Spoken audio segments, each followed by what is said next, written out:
Moving now to this, former President Trump lashing out against Manhattan District Attorney Alvin Bragg and the investigation following his arraignment yesterday. That's right. The former president gave his first public remarks at his Mar-a-Lago state hours after facing Judge Juan Merchan in Lower Manhattan yesterday.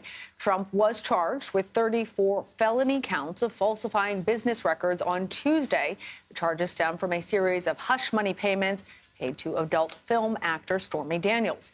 Trump has pleaded not guilty. He says that the charges are the result of a corrupt investigation. There is no case. There's no case. They kept saying, there's no case.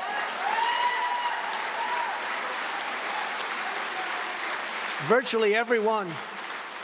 But it's far worse than that, because he knew there was no case. That's why last week he delayed for a month and then immediately took that back and threw this ridiculous indictment together. Came out today, everybody said, this is not really an indictment. There's nothing here.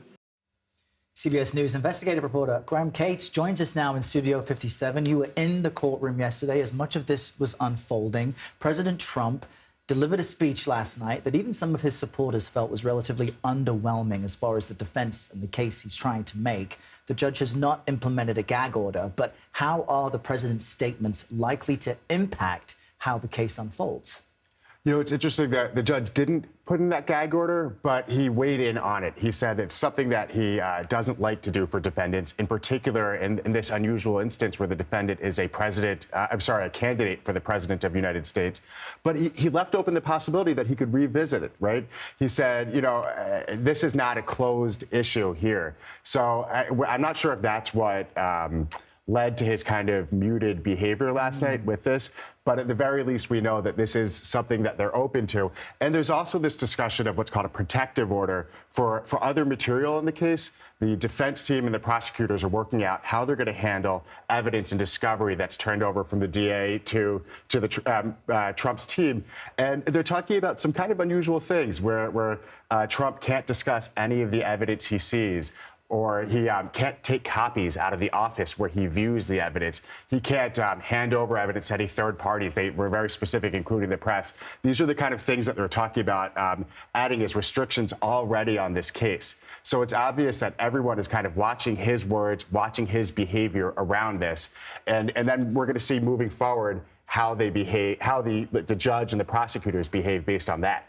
You know, Graham, you said everyone is watching his words, his behavior, but only a few people in this entire country were actually there in the courtroom. You were among them. You actually saw the former president. You watched his demeanor during these court proceedings. Tell us what happened. Give us an insider's view. Sure. So there are actually about 60 reporters in the room. It's this very old. This building is 80 years old. And when you're in there in the courtroom, 1530, you can see kind of paint peeling from the ceilings. It doesn't look like the kind of room you really ever see Trump in. And he walked in, as you'd expect, flanked by some 26 court officers and Secret Service agents. But he was very stoic, very serious. He stared straight ahead as he walked in. His face was unchanging. He didn't look around and try to make eye contact with anyone. And then throughout the hour-long proceeding or so, he faced his body forward. He kind of turned to look at individuals who were speaking, but he didn't gesture. When the judge asked him a question, do you understand this right or that right? Yes, or I do. When he was asked, how do you plead not guilty? Very muted for what we think of for former President Donald Trump. And this was while for quite a long time, the prosecutors were describing his recent social media posts. They were asking the judge essentially to weigh in on some of these things that he's posted online about the district attorney, about the grand jury, about witnesses. And for now, the judge basically said to the defense attorneys and actually the prosecutors about witnesses, I want you to warn your clients and your witnesses against saying things that might incite violence or civil unrest. And throughout that, Trump basically stared straight ahead. Which is interesting because you have to compare what Trump posts on his Truth Social page to the legal arguments his team is making in court. There's a big divide between those two messages. So, Graham Cates, great to get your insight and having you join us today. Thank you. Incredible reporting. Thank you.